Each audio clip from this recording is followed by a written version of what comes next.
Congo Gold TV, à la vitesse de la vie.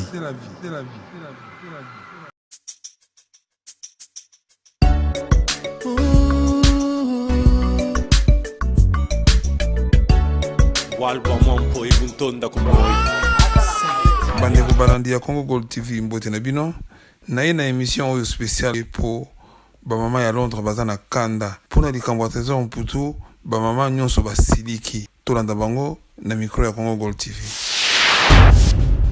CGTV à la vitesse de la vie. Congo Gold TV à la vitesse de la vie.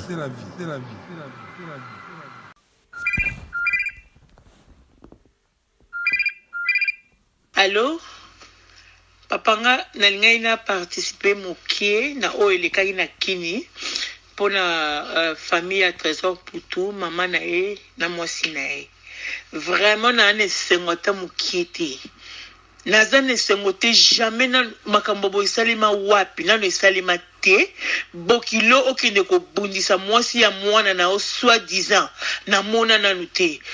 Nanu na mona te en plus moi soit vraiment maman tu as félicité oza moi si moko très poli oza moi soit bongi na trésor parce que au petit maman on a des leçons ya ko la ki ça vraiment que oza ka maman mais oh sali ezala raté maman oza na chance pour ceux qui vraiment ngai el ngai za guerre entre famille na bino na famille na biso maman oza na droit na te na éviter pour eza ki chasse mais et oza na droit on a jamais rebondisa moi si ya mwana na modèle mwana na osiko oche wapi omoni teke sali soni na famille ola kisiki wa mama moko donc na yebi na ngakutu te nde mokilelo ba kwa mama Trésor Putu te o apa mama ni te poso se mama obota ye o ko traiter mwasi ya mwana no bongo te ngana bota mwana nga mobali ali na zui na ke bundisa vraiment mwasi na ye pona eza sens te mama kanda na nga eleki makasi.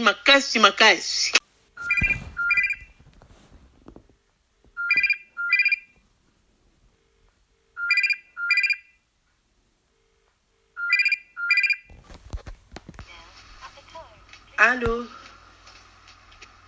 Allô?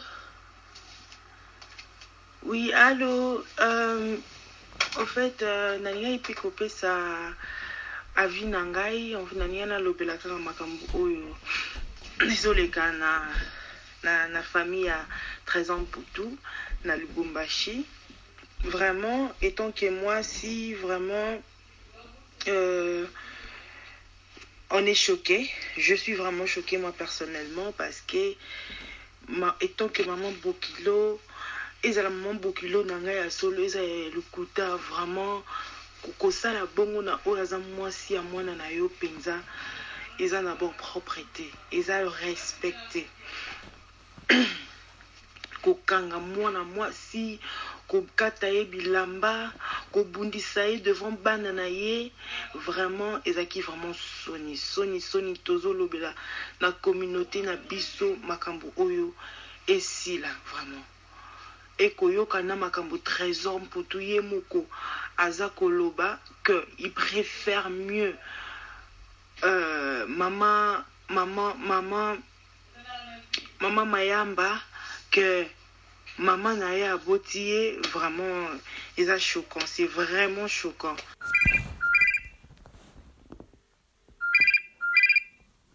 Oui, allô? Allô? Oui, allô, Naza en direct? Allô?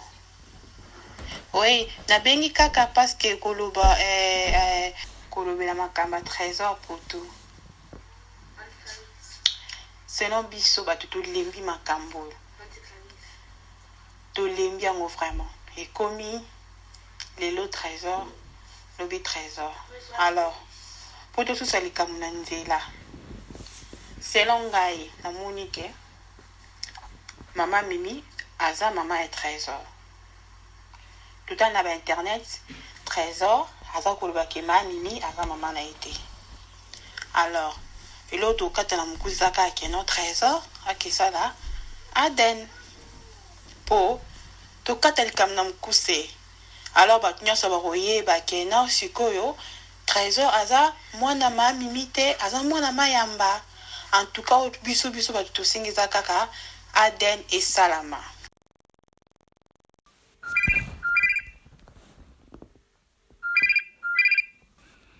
Allô? Allô? Allô?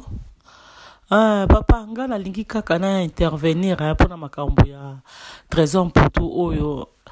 En tout cas, papa, tous avez aba maman. Ezo sa pas si les kambo oyo ya trésor pour tout makasi vraiment. Na oto landa susuke awangani mama mimi wana. Meza pasi. Na vi na mama yamba wana to yebite lo ezo leka na kati. Pona nga pasaka Aden. Pour vraiment les kambo se zangisi biso na mayeli.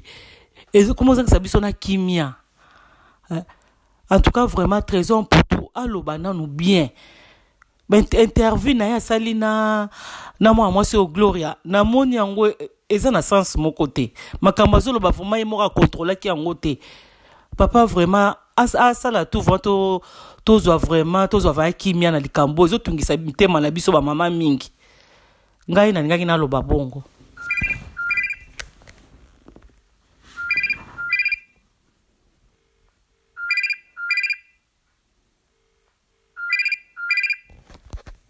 Allô, nazobenga à propos ya makambo ezoleka ya trésor mpo na ngai nani naloba boye trésor a répondre te na télé parce qu'il y a des joueurs donc nakosenga na bango basala test ADN mpona koyeba vérité donc soki mama mami aza vraiment mama trésor asolo bakende na test ADN parce que c'est pas aussi facile trésor akoli pa mama yamba baumeli donc ayebike wana neza mama na ye konzima mpe eloko bongo facilement vraiment ekozala mpe vraiment facile te mpona ye donc nakosenga na bango basala test ADN mpona koéclaircir makambo mpo bayede biso mpe to yeba vérité. Merci beaucoup. CGTV à la vitesse de la vie.